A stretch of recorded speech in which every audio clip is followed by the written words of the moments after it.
Andor episode 11 is the first of a two-part final for Andor season 1, and people are excited to see how this season wraps up. Well, get comfy guys, because we've got a lot to go through today. This is easily the darkest episode yet. Let's break it down and then we'll get into some speculation on where the show is going to go for episode 12, because I feel this episode really sets us up well for what's to come. Everything's now on the line and the stakes have never been higher. Starting off the episode, we pick up back right on the Keen of 5, where we see Cassian and Melchi climbing up a cliff face, escaping the Empire that's searching for him and for any other remaining prisoners. They come across an old quad jumper and attempt to make a run towards it before they're captured by two aliens, and I think this is one of the only times we've properly seen aliens in the show so far, so you can tell we're getting closer to Rogue One at this point. The aliens for some reason decide to let Cassian and Melchi go, I'm not too sure why, and take them to Niamos, which is that Vegas-like planet we saw previously. Now back on Ferrix, and Marva has now passed away, which is actually a really big deal, and it actually really impacts the formation of the rebellion. We heard she was sick in the last episode where the doctor was on his way to see her, but now it's done. B2 is taking it very, very hard, and for me this is a very sad but very Star Warsy moment where we're getting to see these strong emotions from a droid, which is something we've seen before with C-3PO and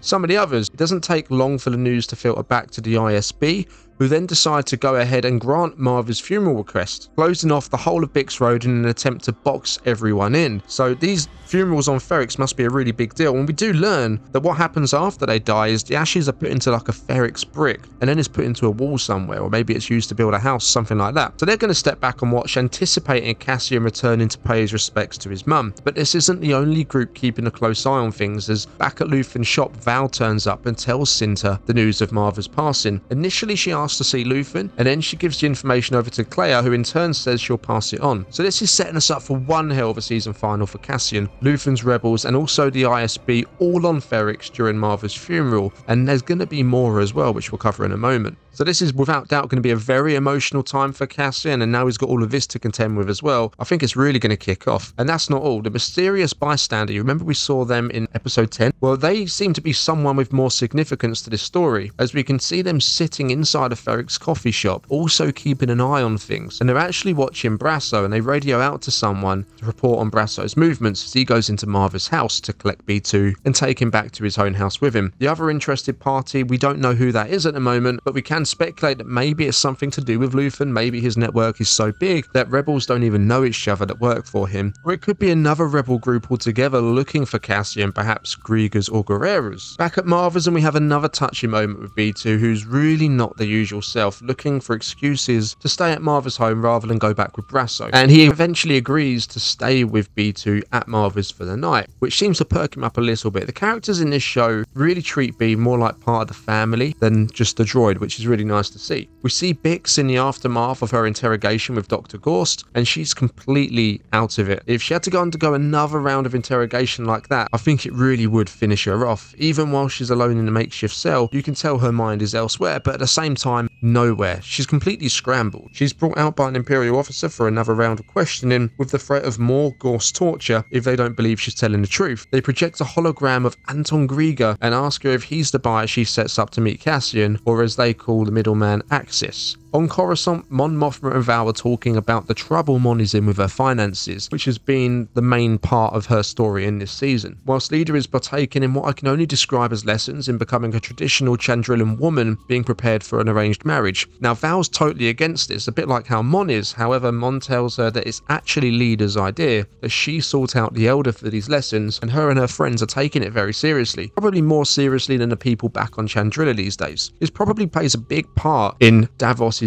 offer for helping with her finances, in return taking Leader and having an arranged marriage with his son. Mon tells Val that Luthen doesn't know of her financial issues, or at least she doesn't think he knows. She doesn't actually know what he knows. He seems to be a very mysterious character even to Mon Mothma, and he's seemingly unaware of the risk that she's actually at of being caught, and this could come to play a part in the future. Back at Cyril's mum's place, we find Cyril in bed, and it's probably the middle of the night, so he isn't back at the breakfast table just yet, but fret not, as I'm sure that's going to come eventually. A call comes in from his former colleague back in the local law enforcement on Milana 1. This is Sergeant Mosk. The signal is awful, and he's obviously got a job outside of law enforcement now, maybe in some kind of factory, something like that. But he picks up the information of Marva's death and talks of Cassian possibly making an appearance on Ferrix for the funeral. Before Cyril can really probe for any more information like when the funeral is going to be held, the line cuts out. But going back to what I said earlier, this is setting up nicely for one hell of a final for Andor episode 12. So far we've got Luthen with the rebels potentially, we've got the ISB, we've got Cassian going back, and now Cyril, and we've got that mysterious character as well, and there could still be more that turn up. Now Cassian's back on the Amos now, and he's going to retrieve the security box we saw him get his credits from previously before he was arrested, and these credits he earned from the Aldani robbery. However, his room has now been let out to another guest who's fast asleep, so Cassian has to sneak past, retrieve the box which was stashed within the room, and make his way out undetected, which he does do. This is where the episode really begins to heat up, as we catch up with Luthen paying another visit to Saw Gerrera. So glad we're going to get Saul a bit more in this show. Although this time he's searched before entering the cave, when questioning he's told by Two Tubes that he's in a bad mood. Once inside the cave, seems to be all systems go, everything's moving fast for Saul,